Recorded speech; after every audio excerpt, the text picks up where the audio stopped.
네, 안녕하십니까. 오늘도 함께 일상기도회로 나아가고자 합니다. 어제 하루 동안의 말씀을 붙잡고 평안하셨는지 돌아보면서 오늘 하루는 어제보다 조금 더 하나님의 자녀다운 그러한 삶을 살 수 있기를 기대하면서 이 말씀을 듣기 원합니다. 오늘은 스가랴 12장 본문입니다. 스가랴 12장 1절에서 14절까지가 오늘 함께 살펴볼 본문에 해당합니다. 앞선 9장에서 11장까지는 하나님께서 장차 오실 메시아와 그분을 거부하는 이스라엘의 모습, 그리고 하나님께서 준비하신 심판과 회복에 관한 말씀을 다루었습니다. 그리고 이제 12장에서는 하나님께서 예루살렘과 유다 백성을 향한 구원과 회복의 약속을 본격적으로 보여주시는 내용이라 할 수 있습니다. 특히 오늘 본문에 해당하는 부분은 예루살렘을 위한 하나님의 구원 계획이라고 할 수 있습니다. 동시에 메시아를 찌른 사건과 그로 인한 회개가 강조되는 본문들이 오늘 본문에 나타납니다. 이 말씀을 통해서 오늘 우리도 교회의 회복과 성도인 나 자신의 회개에 대한 마음들을 묵상하기 원합니다. 함께 말씀을 나누어 보겠습니다. 1절은 이렇게 기록합니다. 이스라엘에 관한 여호와의 경고의 말씀이라. 여호와 곧 하늘을 펴시며 땅에 터를 세우시며 사람 안에 심령을 지으시니가 이르시되 라고 기록을 합니다.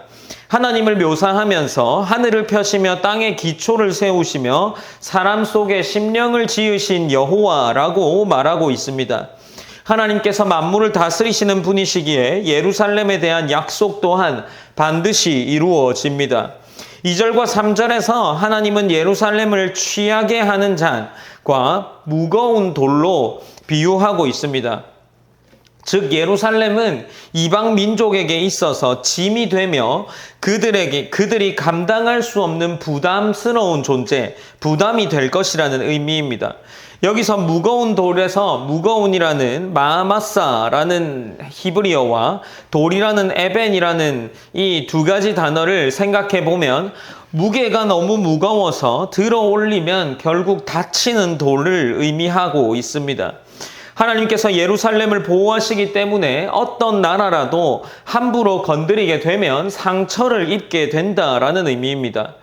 이어 나오는 그것을 치려고 모이리라 라고 기록하는데 12장 3절에서는 이렇게 기록합니다. 그날에는 내가 예루살렘을 모든 민족에게 무거운 돌이 되게 하리니 라고 하는 부분을 살펴보았고, 그것을 드는 모든 자는 크게 상할 것이라. 천하만국이 그것을 치려고 모이리라 라고 이야기를 하는데, 여기서 천하만국이 그것을 치려고 모이리라 할 때 이 모이리라는 수동형으로 사용되었습니다. 이는 하나님께서 그들을 모았다는 신적 의지에 의한 것임을 보여주고 있습니다.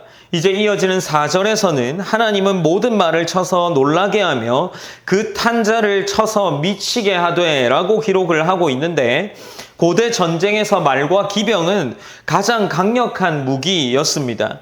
하나님께서 개입하시면 이 강력한 말과 기병도 아무 힘을 발휘하지 못하게 되는 거죠. 이어서 하나님은 유다 집안을 먼저 구원하시고 예루살렘 주민을 강하게 하시겠다라고 약속하고 있습니다. 5절에서는 유다의 우두머리들이 마음속에 이르기를 예루살렘 주민이 그들의 하나님 만군의 여호와로 말미암아 힘을 얻었다 할지라 라고 기록을 하고 있습니다. 이제 5절에서는 유다의 지도자들이 앞서 말한 것처럼 그들이 힘을 얻게 된다라는 겁니다. 이 힘이라는 단어는 단순한 체력이 아니라 하나님으로부터 오는 능력을 의미합니다. 결국 6절에서 지도자들이 불붙는 화로와 횃불처럼 강력하게 세워져서 사방의 대적을 소멸시킬 것이다 라는 것을 말씀하고 계시는 겁니다. 이제 7절에서는 하나님은 먼저 유다 장막을 구원하시겠다라고 말하는데, 앞선 6절에서 유다 민족, 유다의 우두머리들과 관련된 이야기를 하는 것에 이어서 먼저 유다 장막을 구원하시겠다라고 이야기를 합니다. 이는 다윗의 보좌, 곧 예루살렘은 여호와께서 다윗의 가문에게 영원한 왕권을 주시겠다 약속하셨는데, 이 본문을 통해서 다윗 언약을 재차 확인할 수 있는, 확증하는 것으로 이해할 수 있습니다. 그리고 8절에서는 예루살렘의 그날에 하나님께서 악한 자도 다윗 같게 하시고 다윗의 족속은 하나님 같고 여호와의 사자 같게 하겠다라고 말씀하고 있습니다. 여기서 중요한 것은 하나님께서 약한 자를 강하게 하시며 하나님의 백성을 하나님 자신과 같은 권세로 세워주신다는 점을 우리는 기억해야 합니다.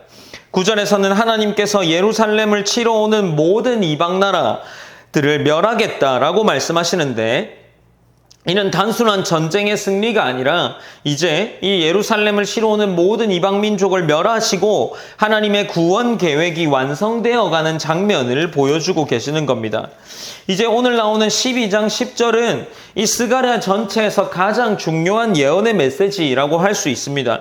하나님은 10절에서 이렇게 기록합니다. 내가 다윗의 집과 예루살렘 주민에게 은총과 간구하는 심령을 부어주리니 그들이 그 찌른 바 그를 바라보고 그를 위하여 애통하기를 독자를 위하여 애통하듯 하며 그를 위하여 통곡하기를 장자를 위하여 통곡하듯 하리로다 라고 기록을 하고 있습니다.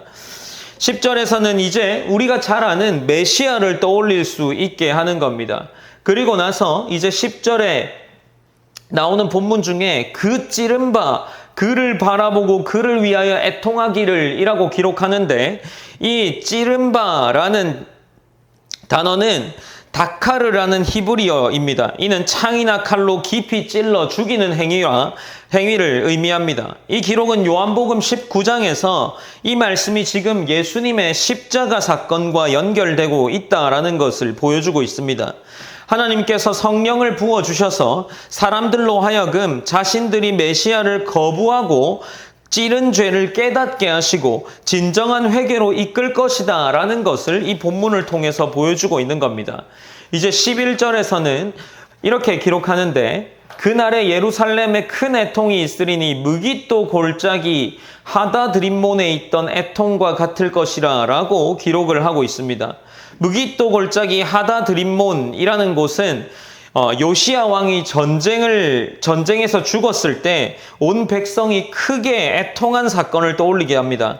그처럼 이스라엘은 메시아를 찌른 죄를 깨닫고 나서 온 민족이 애통하게 될 것이라는 의미를 보여주고 있는 겁니다. 12절과 13절에서는 다윗의 집, 나단의 집, 레위의 집, 시므이의 집을 대표로 언급하고 있는데, 이는 왕족과 선지자, 제사장과 일반 백성 모두가 하나님의 회개에 동참한다라는 겁니다.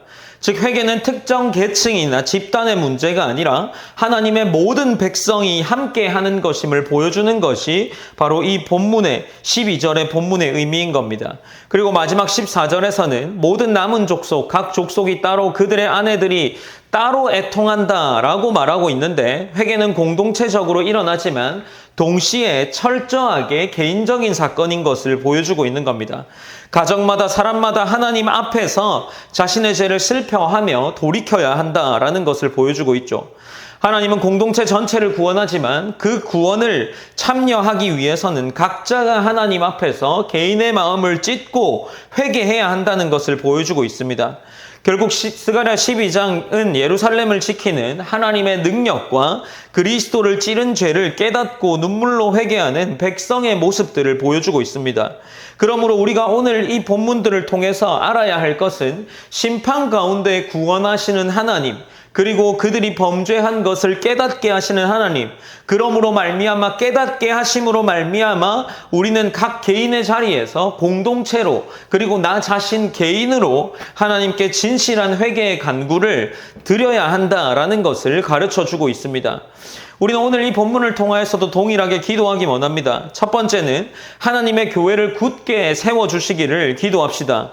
예루살렘을 무거운 돌로 세우셔서 그들이 이방의 침략 가운데에 그 이방들을 무너뜨리게 하시는 것처럼 하나님께서 이 시대 교회를 견고하게 붙드셔서 세상의 공격과 어떠한 유혹에 흔들리지 않게 하시기를 기도해 주셨으면 좋겠습니다. 또한 약한 자를 다윗같이 강하게 하시는 은혜가 우리 공동체 안에도 나타나서 교회가 하나님의 능력으로 세상을 섬기며 승리하도록 기도하시기 바랍니다. 그리고 두 번째로 성령의 은혜와 간구가 나와 우리 공동체 가운데 충만하기를 기도합시다. 우리가 앞서 살펴보았던 12장 10절에서는 내가 다윗의 집과 예루살렘의 주민에게 은총과 간구하는 심령을 부어주시겠다라고 약속하셨습니다.